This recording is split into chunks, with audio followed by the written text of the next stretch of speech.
కరువు కోరల్లో చిక్కుకున్న రైతన్నలను ఆదుకోవటంలో పూర్తిగా విఫలమైన కాంగ్రెస్ ప్రభుత్వంపై రైతుల ఆగ్రహం రోజురోజుకు అధికమవుతోంది. ఇప్పటికే రైతులు రాష్ట్రంలోని పలు చోట్ల ధర్నాలు చేపట్టి తమ నిరసనను తెలిపారు.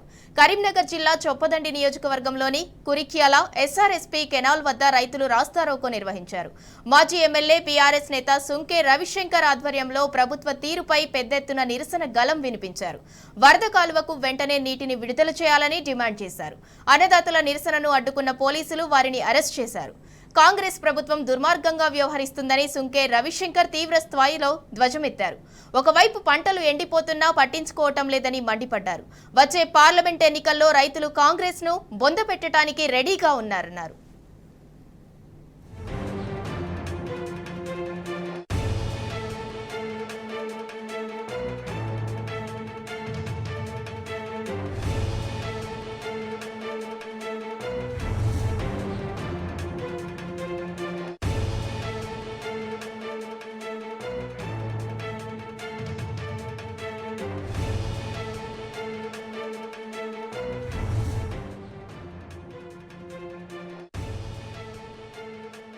రహదారిపై ఈరోజు వరద కాలువకు నీళ్లను విడుదల చేయాలని డిమాండ్ చేస్తూ బీఆర్ఎస్ పార్టీ అదేవిధంగా నియోజకవర్గ వ్యాప్తంగా రైతాంగం అంతా కూడా వచ్చి ఇవాళ వరద కాలువకు ఎల్లంపల్లి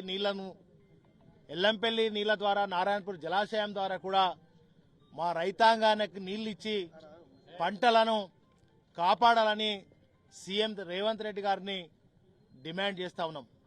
అంతేకాకుండా ఇవాళ పంటలు ఎండిపోతూ ఉంటే ఏదో గేట్లు తెరిచామని అంటాడు రేవంత్ రెడ్డి అక్కడక్కడ. మరి ఏం గేట్లు తెరిచిండో నీళ్ళు ఎక్కడున్నాయో కనబడతలేవు. మా వరద కాలువ అయితే కేసీఆర్ గారి పాలనలో 10 ఏళ్లు ఈ వరద కాలువ ఒక జీవ నదిలాగా ఒక రిజర్వాయర్ లాగా దీని పక్కన ఉన్నటువంటి చెరువులను కూడా ఓటీల ద్వారా నింపుకొని ఇవాళ ప్రతి చెరువు మరి రోని ఎండలల్లో కూడా మే నెలలో కూడా అలుగు వారి మరి మత్తడి దుంకినటువంటి పరిస్థితి కేసీఆర్ గారి పాలనలో అద్భుతంగా మరి గొప్పగా ఇక్కడ పసిడి పంటలు పండిది కోనసీమగా కేసీఆర్ గారి నాయకత్వంలో ఇవాళ బ్రహ్మాండంగా ఉన్నటువంటి చొప్పదండి నియోజకవర్గం తెలంగాణ వ్యాప్తంగా కూడా తిరిగి కాంగ్రెస్ పాలన వచ్చింది, కరువు తెచ్చింది. ఇవాళ కాంగ్రెస్ పాలనలో గత 10 ఏళ్ల కింద ఏదైతే కరెంటు లేక నీళ్లు లేక రైతుల ఆత్మహత్యలు ఎట్లుండనో ఇవాళ అదే రైతులు మళ్ళీ ఎరువుల దుకాణం కాడికి పోయి చెప్పులను లైన్లో పెడతా ఉన్నారు. అంతేకాకుండా ఇవాళ మళ్ళీ కరెంట్ల కాడికి పోయి పడుకునేటువంటి దౌర్భాగ్య పరిస్థితి రైతాంగానికి వచ్చింది. ఇలా పంటలన్నీ ఎండిపోతా ఉంటే దున్నపోతు మీద నీళ్ల పడ్డట్టుగా ఇలా ఢిల్లీ తిరుగుతున్నాడు రేవంత్ రెడ్డి తప్ప ఒక్క రైతాంగం దగ్గరకు వచ్చి ఎండిన పంటలను ఓ రైతాంగాన్ని పరామర్శించి ఆ రైతాంగానికి ఇంత నష్టపరిహారం ఇస్తాం, మేము రైతులను ఆదుకుంటామని ఒక్క మాట కూడా చెప్పే తీరిక ఇవాళ రేవంత్ రెడ్డి ప్రభుత్వానికి లేదు.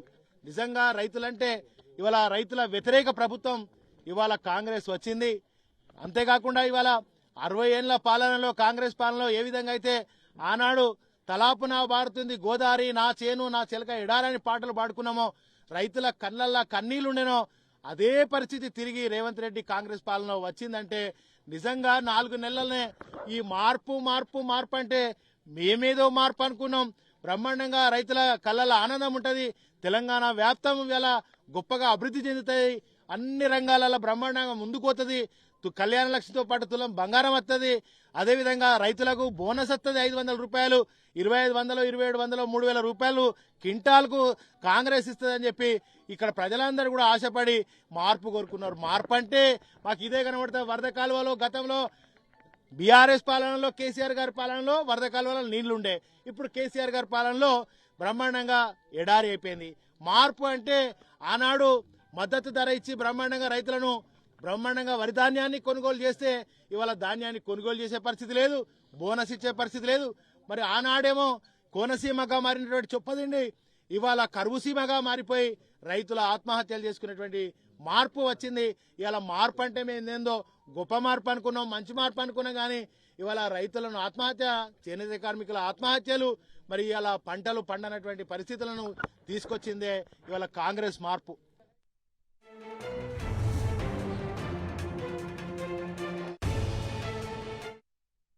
పురిక్యాల ఎస్ఆర్ఎస్పీ కెనాల్ వద్ద రైతుల రాస్తారోకోకు సంబంధించి మరింత సమాచారం మా ప్రతినిధి వేణుగోపాలరావు అందిస్తారు. చెప్పండి.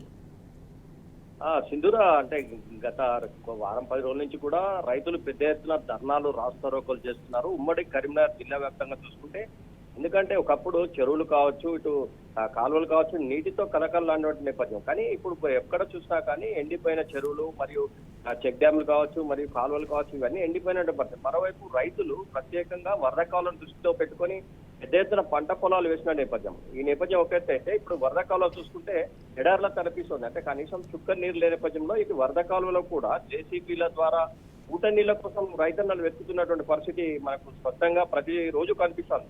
ఈ నేపథ్యంలో ఇటు చొప్పదండి మాజీ ఎమ్మెల్యే సుంకె రవిశంకర్ ఆధ్వర్యంలో ఈ రోజు రైతాంగం అంతా కూడా పురిక్యాలకు సంబంధించి ఇక్కడ వరద కాలువ మీద పెద్ద ఎత్తున ధర్నా రాస్తారోకో నిర్వహించారు. ఎందుకంటే కాంగ్రెస్ వచ్చిన తర్వాత రైతుల పక్షపాతిగా ఉంటుంది అనుకున్నాం, కానీ ఇట్లా రైతుల పాలిట ఒక శత్రులాగా తయారై కనీసం పొలానికి నీళ్లు కూడా ఇవ్వలేని పరిస్థితిని తీసుకొచ్చింది. వరద కాలంలో చుక్క నీరు కూడా లేని పరిస్థితి తీసుకొచ్చింది. అంటే ఇప్పుడే మార్చిలోనే ఇట్లా ఉంటే అంటే నెక్స్ట్ మంత్ ఎంత కష్టతరంగా ఉంటుంది.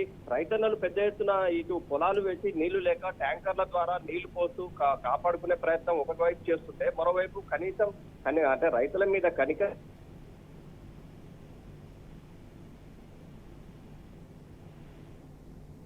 ఎందుకంటే పంట పొలాలన్నీ కూడా ఎండిపోతున్నటువంటి పరిస్థితి. ఇవన్నీ కూడా చూసిన నేపథ్యంలో ప్రతి ఒక్కరు కూడా ఈ రోజు ధర్నా రాస్తారోకోలో పాల్గొన్నారు. రైతాంగం అంతా కూడా